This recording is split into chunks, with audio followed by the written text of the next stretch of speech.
17 मई साल 1498 ईस्वी को वर्तमान केरल राज्य के कालीकट तट पर समुद्र के रास्ते कुछ नाविकों ने कदम रखा, जिसके बाद मानो हमारे देश भारत की तकदीर ही बदल गई और इसकी कहानी कुछ अलग ढंग से ही लिखी जाने लगी।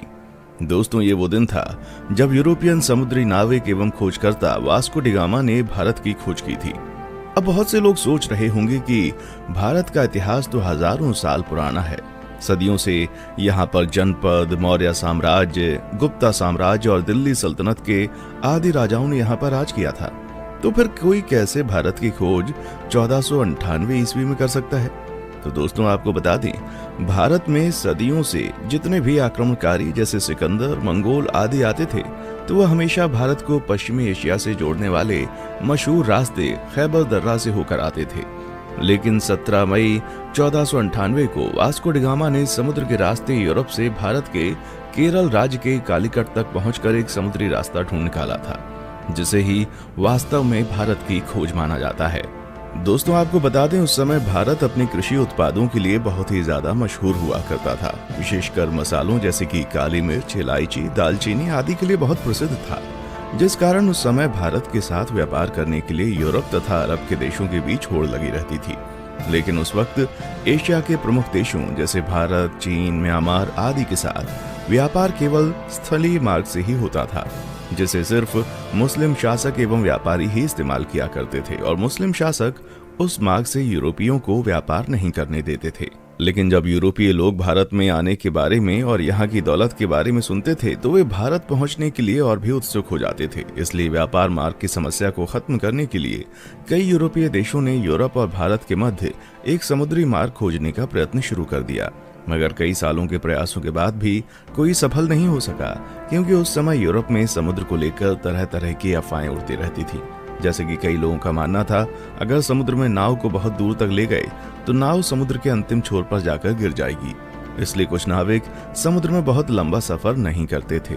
लेकिन फिर 1960 के दशक में पुर्तगाल के शहर सीन्स में जन्मे वास्को डी गामा ने भारत का समुद्री मार्ग ढूंढकर यूरोप के सामने व्यापार का एक नया दौर शुरू कर दिया और हमेशा के लिए इतिहास के पन्नों में अपना नाम दर्ज करा लिया।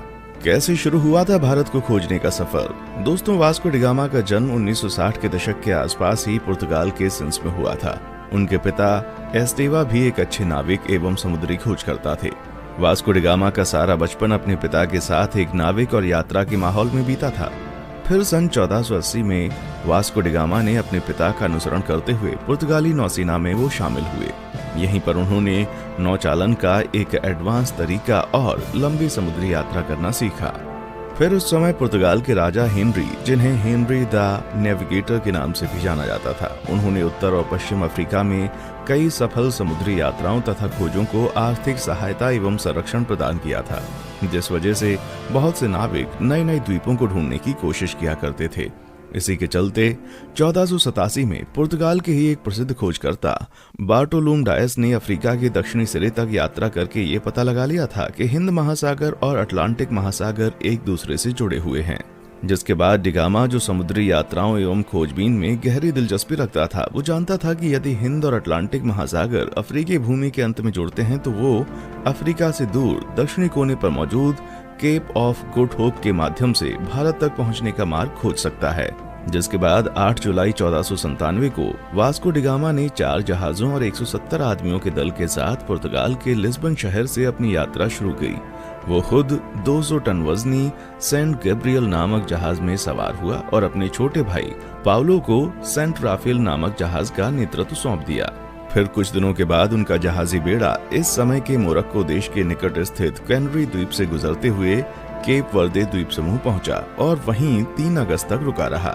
आपको बता दें, वे लोग जहाज पर अपने साथ पत्थरों के स्तंभ लेकर आया करते थे, जिसे वे लोग अपने मार्ग को चिन्हित करने के लिए विभिन्न महत्वपूर्ण पड़ावों पर स्थापित कर दिया करते थे, जिससे कि उन्हें वापसी का रास्ता मालूम हो सके। वास्को डी गामा ने गिनी की खाड़ी की तेज समुद्री धाराओं से बचने के लिए अटलांटिक महासागर में एक लंबा चक्का लगाया और फिर केप ऑफ गुड होप के दौरे के लिए पूर्व की ओर एक मोड़ ले लिया। ये भारत की खोज में उनकी पहली प्रमुख सफलता थी। फिर 7 नवंबर को उनका बेड़ा आज के दक्षिण अफ्रीका में स्थित सेंट हेलेना बे में पहुंचा उस समय सेंट हेलेना बे का मौसम बहुत खराब था। वहां बहुत तेज हवा और समुद्री लहरें चल रही थी, जिस वजह से वास्को डी गामा का दल अगले 22 नवंबर तक आगे नहीं बढ़ सकता था। लेकिन फिर भी कुछ दिनों बाद मौसम अच्छा होने पर उन्होंने यात्रा करना शुरू कर दिया और वे केप ऑफ गुड होप पहुंच गए, जहां पहुंचकर उन्होंने इस जगह का अच्छे से दौरा किया। दोस्तों, आपको बता दें, जब Vasco da Gama Cape of Good Hope नामक स्थान पर पहुंचे तो तभी उन्होंने महसूस किया कि उसका भारत तक मार्ग खोजने का सपना हकीकत में तब्दील हो सकता है। और फिर मार्ग को चिन्हित करने के लिए पहले की भांति वहां एक पत्थर का स्तंभ स्थापित किया और फिर आगे की यात्रा की तैयारी करने लगे। केप ऑफ गुड होप के आगे की यात्रा उन्होंने 8 दिसंबर को शुरू की थी और क्रिसमस आने तक वे दक्षिण अफ्रीका के नटाल तट पर पहुंच गए। अलग अलग नदियों को भीतर और बाहर से पार करते हुए डी गामा का बेड़ा धीरे धीरे मोजाम्बिक की ओर पहुंचना शुरू हुआ। इस बीच वे लगभग 1 महीने तक कहीं पर रुके और जहाजों की मरम्मती का काम किया। फिर 2 मार्च 1498 को डी गामा का बेड़ा मोजाम्बिक द्वीप पर पहुंच गया। जब डी गामा अपने दल के साथ मोजाम्बिक की धरती पर उतरा और वहां के निवासियों से मिला तो उन्हें लगा कि ये पुर्तगाली जहाजी भी उन्हीं की तरह मुसलमान है, इसलिए उन लोगों ने उनकी खूब मदद की। डी गामा का मोजाम्बिक में पड़ाव डालना काफी उपयोगी सिद्ध हुआ। वहां उसे समुद्र के किनारे बंदरगाह पर सोने, चांदी तथा मसालों से भरे हुए 4-5 जहाज दिखाई दिए। उसकी मुलाकात ऐसे स्थानीय लोगों से भी हुई जो कभी कभी भारतीय समुद्री तटों की यात्रा करते थे। इससे वास्को डी गामा को पूरा विश्वास हो गया कि वो उचित दिशा की ओर आगे बढ़ रहा था। उसे उस दिशा को समझने में भी मदद मिली जिधर अब उसे आगे बढ़ना था। फिर 7 अप्रैल 1498 को उनका बेड़ा मोम्बासा में प्रवेश कर गया तथा यात्रा के एक और महत्वपूर्ण ठहराव मोम्बासा के ही मालिंदी में लंगर डाल दिया। मालिंदी में डी गामा की मुलाकात कांजी मालम नामक एक ऐसे गुजराती नाविक से हुई जो भारत के दक्षिण पश्चिम तट के कालीकट जाने का मार्ग जानता था। उस गुजराती नाविक के महत्व को देखते हुए डी गामा ने उसे भी मार्गदर्शक के रूप में अपने बेड़े में ले लिया और फिर अगले 20 दिन तक लगातार हिंद महासागर में चलने के बाद डी गामा को धीरे धीरे भारत के घाट और पहाड़ दिखने लगे। फिर 17 मई 1498 को वो भारत के दक्षिण पश्चिम में स्थित कालीकट के बंदरगाह पर जा पहुंचा।